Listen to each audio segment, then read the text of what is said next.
শোভা education training centre. আজকে আমাদের 2019 সাল থেকে আমাদের শোভা মহিলা মানবসেবী প্রতিষ্ঠান মানুষের সেবাতে শিক্ষা প্রতিষ্ঠান স্বাস্থ্য নিয়ে এগিয়ে গেছে এবং 2019 সাল থেকে আমরা এই নার্সিংয়ের ডিপার্টমেন্টটাকে আমরা লাগাতারভাবে পিছিয়ে পড়া দরিদ্র মেয়েদেরকে আমরা স্টুডেন্টকে শিক্ষা দেওয়ার চেষ্টা করি, তাদেরকে একটা কর্মস্থলের জায়গায় তৈরি করিয়ে দিয়েছি এবং শোভা এডুকেশন ট্রেনিং সেন্টারে আমাদের 15টা নার্সিং হসপিটাল রয়েছে, যে সেখানে তাদেরকে প্র্যাকটিক্যাল সুন্দরভাবে শিখিয়ে তাদের একটা জায়গা তৈরি করার চেষ্টা করছি। এবং আমি গর্বিত যে আমাদের গত দুদিন আগে আমাদের সমস্ত স্টুডেন্টগুলো একটা জায়গায় জব পেয়েছে এবং অ্যাপয়েন্টমেন্ট লেটার পেয়েছে, এবং সেই যারা জব পেয়েছে অ্যাপয়েন্টমেন্ট লেটার তাদের জন্য জোরে হাততালি হোক একটা।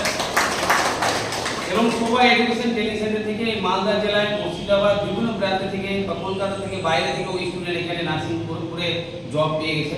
তো আমি তাদের শিক্ষা যে তারা এখানে করে তারা যে একটা কর্মস্থলে গেছে, আমি নিজেকে গর্বিত মনে করি এই শোভা এডুকেশন ট্রেনিং সেন্টারের ডাইরেক্টর হিসাবে।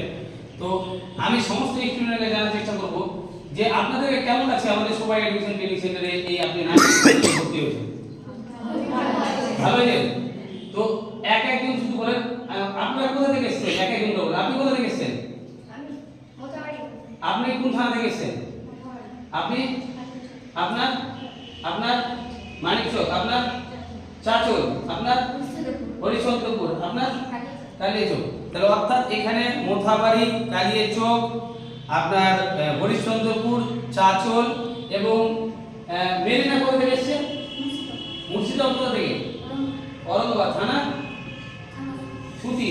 তো মুর্শিদাবাদ জেলা থেকেও মেরিনা এসেছেন, চাচল, হরিচন্দ্রপুর। তাহলে আপনারা যারা ভিডিওটা দেখছেন বিভিন্ন প্রান্ত থেকে এখানে এসে নার্সিং কোর্স করে তারা একটা কর্মস্থানের জায়গায় যাওয়ার চেষ্টা করছে। এবং আমাদের যে কলকাতা মেডিকেল কলেজে যে বিএসসি নার্স কমপ্লিট যে রিম্পা ম্যাডাম, আপনাদের কেমন শিক্ষা দেয়? আমাদের এখানে যে হোস্টেলে থাকার ব্যবস্থা আপনাদের সম্পূর্ণ ফ্রিতে আছে তো? আপনাদেরকে কম্পিউটারটা সম্পূর্ণ ফ্রিতে শিখাই তো? প্র্যাকটিক্যালটা যে আমরা হসপিটালে নার্সিং যে সেটা সম্পূর্ণ ফ্রিতে তো? সামান্য আপনারা অ্যাডমিশনের দ্বারা এই নার্সিং কোর্সটা করছেন তো? তো অল্প করে যে নার্সিং কোর্সে অ্যাডমিশন ফি আমরা সম্পূর্ণ ফ্রির ব্যবস্থা রেখেছি এবং তাদের আমরা তাদের কাছে জানার চেষ্টা করব যে আপনাদের এই হোস্টেলে আমাদের এই শোভা এডুকেশন ট্রেনিং সেন্টারে হোস্টেলে থেকে আপনাদের কেমন লাগছে, এখানকার পরিবেশটা কেমন? তো আমি ওনাদের কাছে এই জিনিসটা জানলাম, কারণ আমি চাই যে প্রত্যেকটা যারা গার্জেনেরা আমাদের এইখানে নার্সিং এর জন্য যে তাদেরকে শিক্ষার জন্য পাঠাচ্ছে, তাদের মেয়েগুলো তারা পরিবেশ সম্বন্ধে, তাদের বড়দেরকে কিভাবে কথা বলতে হয়, পেশেন্টদের কিভাবে সেবা করতে হয়, গুরুজনকে কিভাবে সম্মান দিতে হয়, সমস্ত দিক থেকে আমরা ফলো করি এবং তাদেরকে ডিজিটাল কাজগুলো, কম্পিউটারের কাজগুলো আমরা সম্পূর্ণ ফ্রিতে শিক্ষা দিই। হোস্টেলে থাকার ব্যবস্থাটাও সম্পূর্ণ রয়েছে এবং আমাদের এখানে নার্সিং ডিপার্টমেন্টের সাথে সাথে আমাদের এই মালদা ডিস্ট্রিক্টের যিনি ইনচার্জ রয়েছেন বা দায়িত্ব রয়েছেন আমাদের ওয়ার্কিং প্রেসিডেন্ট মৌসুমী মোমেন, আপনাকে কেমন লাগছে? ভালো লাগছে? তো উনি সবসময় আপনাদের কাছে যায় এবং আপনাদেরকে বোঝানোর চেষ্টা করে, আর আমরা সবসময় শোভা এডুকেশন ট্রেনিং সেন্টার থেকে আপনাদের কাছে বার্তা পৌঁছানোর চেষ্টা করি। আর আমরা এইভাবেই সমাজের জন্য, দেশের জন্য, মালদা জেলার জন্য, মুর্শিদাবাদ জেলার জন্য তথা পশ্চিমবাংলার জন্য, ভারতবর্ষের জন্য আমরা এই স্বাস্থ্য দপ্তরে মেডিকেল ডিপার্টমেন্টকে যতটা পারবো আমরা এগিয়ে নিয়ে যাওয়ার চেষ্টা করবো। আপনারা অবশ্যই আমাদের জন্য দোয়া প্রার্থনা করবেন যেন আমরা এনাদেরকে আরও ভালো করে শিক্ষা দিতে পারি, আরও এনারা যেন বিভিন্ন প্রান্তে যে কর্মস্থানের জায়গায় যেতে পারে সেই লক্ষ্যটা আমরা রেখেছি। আর আগামীকালে এটাকে আরও উন্নত মানের করার জন্য আমরা অনেক কাজ কমপ্লিট করে ফেলেছি। তো আপনাদের আশীর্বাদ দেওয়া দরকার। আমাদের সমস্ত শোভা এডুকেশন ট্রেনিং সেন্টারের সমস্ত জিডিএ নার্সিং স্টুডেন্টদের জন্য আপনারা দোয়া করবেন, এরাই যেন আপনাদের সেবা করতে পারে, এরাই যেন মা বোনেদের, দাদা ভাইদের যেন হসপিটালে নার্সিংয়ে যেন ওনাদের সেবা করতে পারে।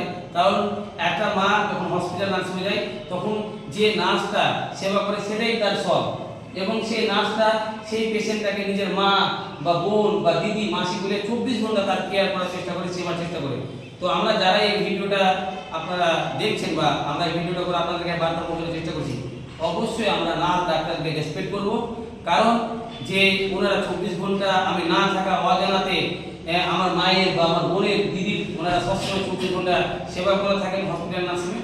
তো অবশ্যই আমরা নার্সগুলোকে সেলুট জানাই, কারণ আমাদের 3টা রত্ন, আমাদের যেমন দেশের জন্য আর্মি, বিএসএফ যেন আমাদের রত্ন, যেমন আমাদের ডাক্তার রত্ন, যেমন আমাদের শিক্ষক আমাদের রত্ন, তো সেরকম আমাদের নার্সগুলো আমাদের ভবিষ্যৎ, আমাদের রত্ন। তো জোরে হাত দিলে হোক সমস্ত নার্স।